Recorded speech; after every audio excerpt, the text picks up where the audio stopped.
Hello everyone, I'm extremely happy that you're watching this. Today I'm going to be talking about demand high. I'll explain what this is, and by analyzing one lesson, I will also give you some tips how to make your teaching more demand high. My name is Елена Цимбалюk, and I'm a teacher of high levels. Most of my students are teacher learners. I also develop courses, currently working on my 6th course. I'm a certified teacher trainer and an art lover, and you will understand why I'm actually including this point into my presentation a little bit later. As a certified teacher, I consult other teachers, and recently I've got a client, let's call her Alex, who approached me with a problem. Alex teaches teenagers, and she was devising a lesson in order to revise some material with her students in the form of this. I hope you know the game. That's a Jeopardy game, yeah. Students had to choose categories and their denomination, and then they saw questions that they had to answer. So Alex spent quite a lot of time. She spent hours preparing this game. She brought it into the class and she devoted 60 minutes to the game. And it looked like that. Vasya, please open a category, answer the question. Petya, open a category. Petya, open the category, answers the question. Yes, and then we move on. So by the end of 60 minutes, Alex started feeling that things are going terribly wrong. Her students started reaching for their phones. They were doing something under the table. So practically her lesson was a flop. And I wonder if you've ever experienced something like that when you prepared a lesson. Yeah, you put so much effort and time into your plan. You bring it into the class and then finally it doesn't turn out the way you want it to turn out. I bet you have experienced that. I've been there and done that. So Alex's question was what she did wrong and how she could have done it differently so that this lesson could actually work out. Хотите постоянно развиваться в преподавании иностранных языков?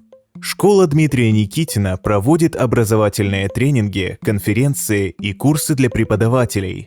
Подробности о событиях можно узнать по ссылке в описании.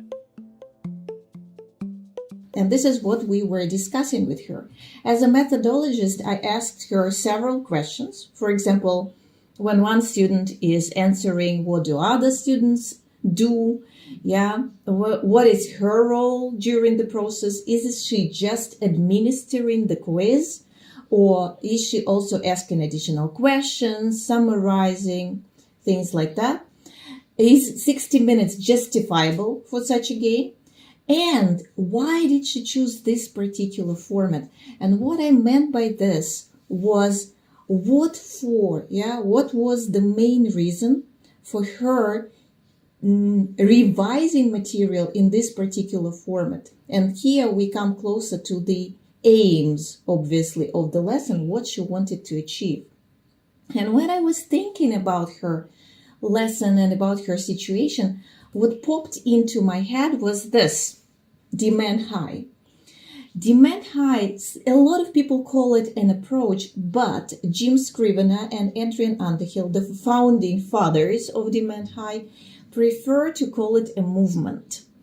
And they started the movement, they launched their website in 2012 because these two educators, and they are renowned educators in the UK, they've been working with International House and other organizations, and they've been observing tons of lessons. They launched Demand High because they arrived to two main conclusions. Conclusion number one, like this. I wonder if you know what would be the ending. Teaching has become much what? Well, actually, their first conclusion was this: teaching has become much better. And I wonder if you agree. What they meant by this was that nowadays teachers have a whole repertoire of things that we do. We are capable of devising pretty good plans, and a lot of teachers who covered CELTA, they know what CELTA-based plan is, and the plans look very detailed, yes, with a lot of things in there, anticipated problems, etc. We are also, we have a lot of things at our fingertips right now. For example, we've got wonderful textbooks, something that 50 years ago was unthinkable. We've got apps, yes, and AI nowadays that help us to devise lessons. So we know how to give good instructions and how to provide feedback. More or less, teaching has become much better. But then they arrive to the second conclusion, that teaching has become much worse. And what they mean by that is that there is very little intervention happening. Intervention is an act, yeah? And it's an act that a teacher can do. And it should be meaningful, and it should bring about meaningful change. What they have noticed is that nowadays teachers are somehow at the background, and they just administer the lesson. They follow the plan. They do this activity, then they praise students, move on to another activity, maybe correct students a bit, praise them again, another activity, then they provide homework. But there is very little teaching in that, very little intervention in that. And they proclaimed this manifesto with the focus question that you see at the top. Are learners capable of more? Much more than we think when we are devising a lesson plan. They also addressed the problem of gamification. Please have a look, read their quote.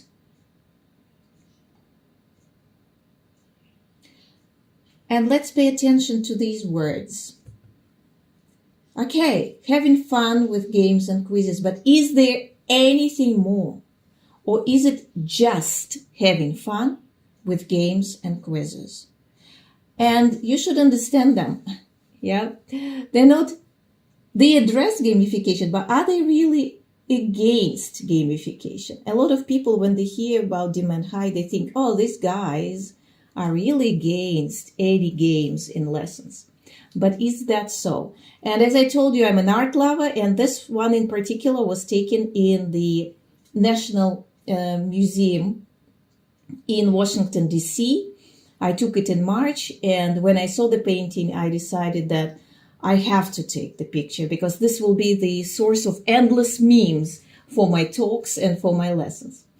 So to understand what they think about gamification, let's try to analyze the following.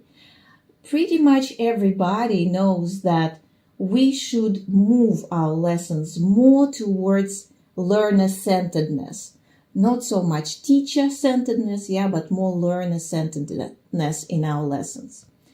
But Demand High goes a step further. They encourage teachers, while thinking about learner-centered lessons, also think more about learning-centered lessons.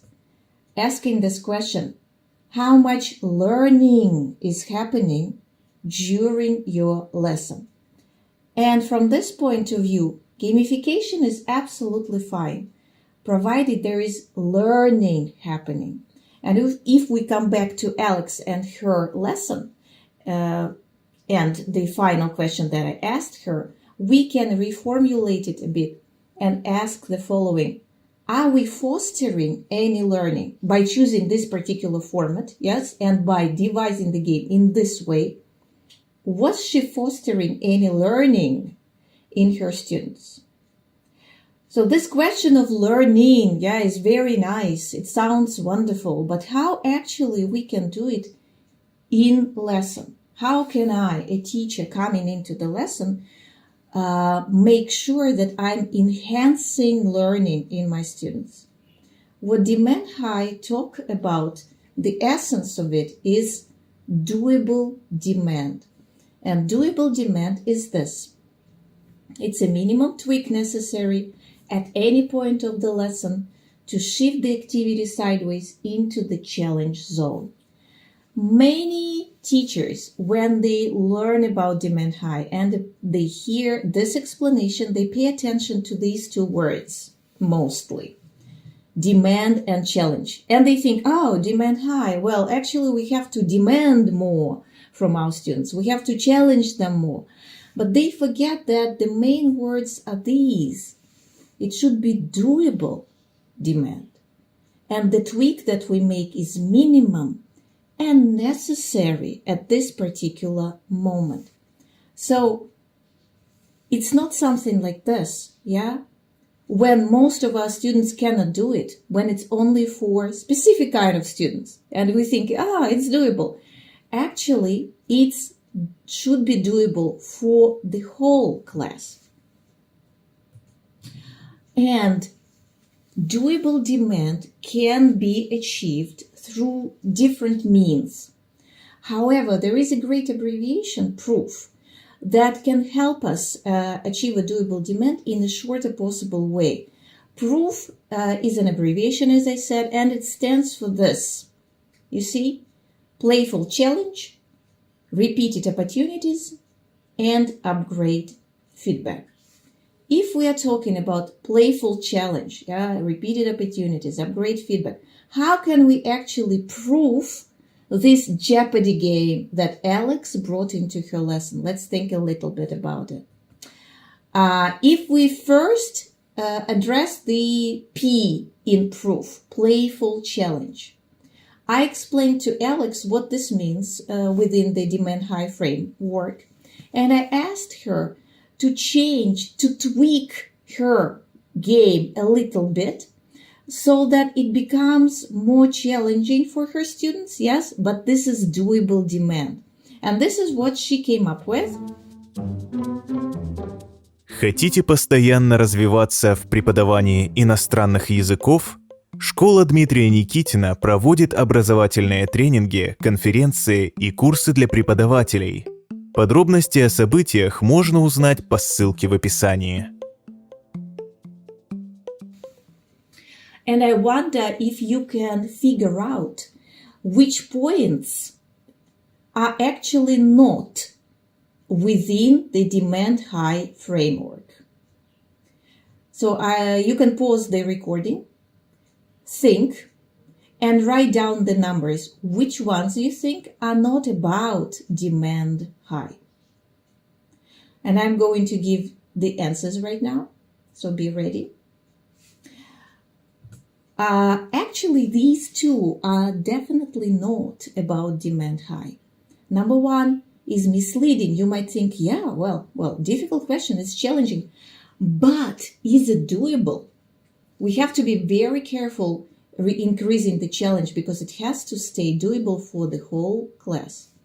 If we speed up the game, it might make it more interesting, but where is the learning in that? Will it enhance learning? Actually, no. But these two are about demand high. Look, without changing the game, but assigning roles to students, you can actually foster learning. Imagine that one student is asking the questions, that it's not the teacher who is doing that, yeah? Other students are answering. You ask one person to note down all correct answers and then summarize them. You ask another student to note down all incorrect answers and analyze what the problem was in there. You can also ask weaker links in your class, weaker students, to calculate the final score or take some notes, yes? And then everybody is involved and everybody is there. If we move on to the next letters in prouf, we arrive to repeated opportunities. Repeated opportunities is about repetition, yeah? And there is a great abbreviation. I wonder if you know what this means. We can call it 3 by P, but in essence, this is 3 times practice. And as the name suggests, we can provide repeated opportunities through practicing or through approaching a task at least 3 times with our students from different angles, obviously. Let me give you an example. This is taken from a book that we are studying with my students, and my students are higher upper intermediate level. So have a look at it. What you see at the top are 6 proverbs, and at the bottom with the letters, yes, we see the so-called definitions of these proverbs. So the book suggests that we should match the proverbs with their definitions. When I had a look at this task, I immediately understood that there is something wrong in there, that for my students it's not gonna work. I wonder if you can see that. So again, you can pause the recording, analyze it a bit, and think why this particular task is not that suitable for high upper intermediate students. Well, my idea was that, first of all, this is easy. And a lot of those proverbs are something obvious, like home is where the heart is. This is a very obvious thing. Or better safe than sorry. A lot of these proverbs we meet at lower levels. So I was thinking how to make it more demand high. And if you remember, it should be about a doable demand, a minimum tweak, a minimum tweak necessary. How to make it minimum, but make it more demand high. I simply covered the bottom and devised 2 additional tasks. So first of all, my students were working with the proverbs, trying to guess the meaning of them. They were discussing how they understand the meaning and sharing their opinions. They couldn't Google anything. It was just their activating schemata, relying on what they already know work. Then I uncovered the box, and they could match the proverbs and their definitions. But this time, this task turned into a check-in activity. Not the initial activity, but the check-in activity. They could check if their guesses were correct. And then, if necessary, additional explanation followed. And finally, they were getting ready to explain these proverbs in their own words or with the help of the textbook to another group. And another group received their own set of proverbs that they were supposed to describe to these guys. Finally, I covered the top. And just looking at the definitions, they had to remember the actual proverbs, all the details, all the articles, prepositions, yes? Ultimately, we arrived to a writing activity where they were choosing a proverb that they liked and describing what they feel about it, etc. That was a separate writing activity. So you see, this is a minimum, I hope you agree, minimum tweak that I found necessary so that I could push my students towards the learning zone more. Let's come back to Alex. How about repeated opportunities and Jeopardy game?